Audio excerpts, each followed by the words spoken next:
Hey, do you think this is a recipe for a successful marriage, Barnes? Billy Baldwin and his wife, China Phillips, reveal that they live in separate homes and separate cities.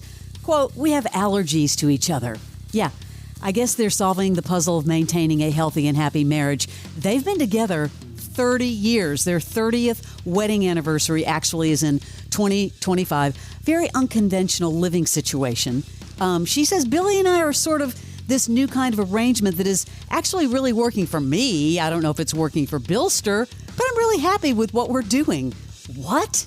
Yeah, check this out. Yeah, I think that we're on to something. I really do. Because we enjoy each other's company. That's what it's so hard to articulate to people.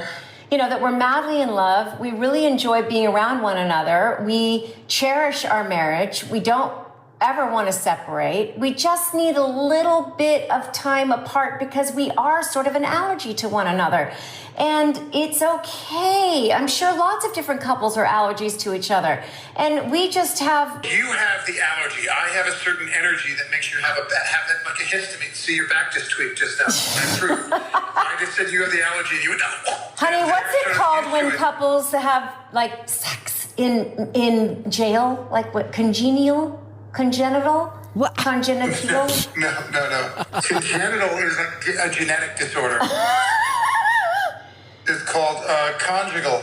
Conjugal. A conjugal visit. Yeah, I get a conjugal visit from you every once in a while. Yes, I love it. Okay, how bad is that? At first, I think that the first step you hear with people is you get your own bedroom, and that's even with younger people. But older people, I think it's common. Yeah. Like your parents' age, you know, like they get their own room. They're in separate rooms watching separate TVs. They're in separate bedrooms. But separate cities? Separate cities. For reference, Santa Barbara is roughly 100 miles from Beverly Hills. So they have over a 2.5-hour drive without traffic. There's got to be more to that story than just a simple, I need to live 2.5 hours away from you. You know, we've been talking a lot about Taylor Sheridan and how huge it was the other night for Yellowstone. But here's another announcement.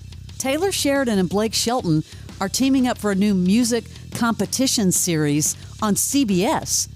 So Blake was on The Voice, which was another network. How do they feel about him going over to CBS? And do we really need another singing competition show? Yeah, it's called The Road. Man, what is Taylor Sheridan not into? It's crazy. And speaking of Taylor Sheridan, we all know what happened the other night, and if you don't, that's okay on Yellowstone. But are you ready for part 2, the next episode? You've won, Jamie. The kingdom is yours. Their only option is to sacrifice the ranch. There's not much we can do. The whole world is watching. There's not much you can do about it. You leave Jamie to me. We're in a real spot. Our heads are in the guillotine.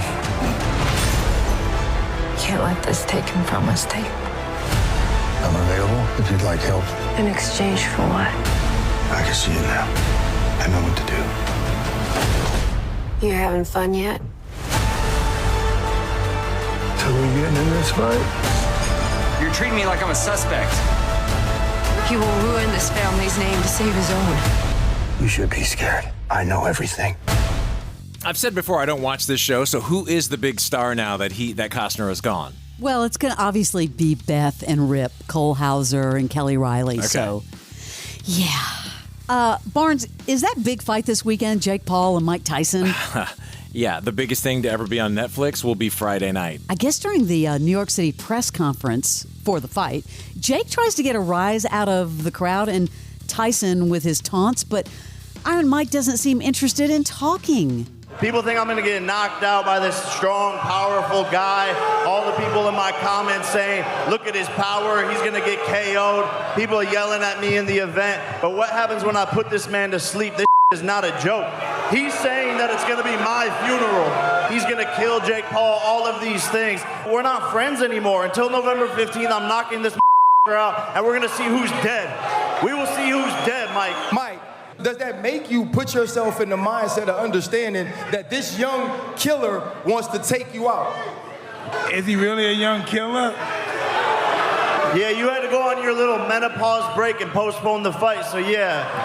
What about that, dog? Your tummy hurt still? I feel a lot better now. I feel a lot better. Were you a little nervous about getting in the ring with Jake Paul? I was terrified. I've been watching the 3-part lead up on Netflix, and what you hear there and what you see, I don't know how much of it I believe. It's just all manufactured hype. Yeah. What is your prediction? Well, I don't think that the boxing match will be hype. I 100% believe that is real. And let me tell you something about Mike Tyson. I've met him twice, and I've shaken his hand, and I have a large hand. He swallowed my hand with his, it was the most awkward. It was like I had a little doll hand, like the little he grabbed my hand and squeezed it. I was like, oh my God. Like, this guy is a machine. I don't know how. No prediction. Yes, I'm telling you. I don't know how. And Jake Paul's a big guy, but he doesn't have the experience that Mike Tyson has. As Tyson said, Jake Paul's a manufactured killer. He's a natural born killer. And I believe I like that distinction. Yeah, Tyson does not. He may fall, but I just can't see it. Don't know if you saw this headline, Barnes. John Mayer and Mick G teamed to buy the historic Jim Henson lot in Hollywood for $60 million. Formerly A&M Studios. This is pretty crazy. Yeah, here's the quote. John Mayer and Mick G are under contract to buy Henson Studios. I guess someone else was in the running to purchase it. A lot of speculation that it was part of the Church of Scientology, but then in the final hour, here comes John Mayer swooping in. That's a lot of money. What do you think they're going to do with it? I don't know. I saw that and I was like, whoa. I wonder if they're going to turn it into some sort of music studio, or are they going to keep it in some sort of creative content studio? I don't know. More to come on that. I will keep checking that story for you. Does he still have his radio show? Because all of a sudden, I haven't heard anything about it. Yeah, no, that radio show was great. I need to check out and see if it's still happening. I thought he did a great job. I haven't seen him promoting it. I wonder if that just kind of quietly went away, like his TV show did when he got all into it, and then it just went away. Matthew McConaughey, still up to some funny stuff. He was on the Two Bears, One Cave podcast and was asked about his love of ketchup. Yeah, Bert Kreischer, I guess, also loves ketchup, and this is probably the weirdest conversation you will hear about ketchup. You love ketchup. I love ketchup. I put ketchup on my ketchup. And I love ketchup. Like, I only eat meatloaf to eat ketchup. Right. I think I fell in love with ketchup first. What's the craziest thing you put ketchup on? What have I not put ketchup on? Scrambled eggs. Great. Scrambled eggs. It makes scrambled eggs. Right. And it's where the ketchup is. I love ketchup on a burger, but it's best to dip it. So the ketchup's the first thing to hit the palate. I'm going to tell you one even further. I'll take ketchup, smear it on my hand, let it dry, and then just slowly that's Get down. Give it a lick. Just a little, yeah. Just to have a buddy there. Just a reminder to have just a treat. Just have a friend right there. Yeah. That's good, man. I'm never going to eat ketchup and not think about you. Oh, well, next time I have ketchup, I'm going to not be able to not think about you licking on your hand. That's good, man. A little K-bump. I like that. Yeah. Excuse me. Let me take a hit. Who doesn't like you? I mean, you're like the coolest dude in the world. And he loves ketchup, man. Yeah, I love ketchup, too. Ketchup on eggs. I don't get that. Ketchup on scrambled. Don't even talk about that. Yes. Maybe that's a weird craving. Let's talk about babies. Catherine Schwarzenegger and Chris Pratt announcing the arrival of their newest family member. Yeah, they went on Instagram to do that. Their third child together. And guess who's expecting a baby? Megan Fox and Machine Gun Kelly. Yeah.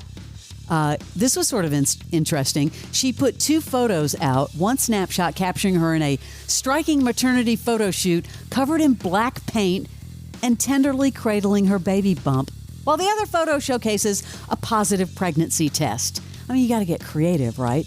She wrote, "Nothing is ever really lost. Welcome back." That is your Celebrity Sleaze. This is the original. It is 99X.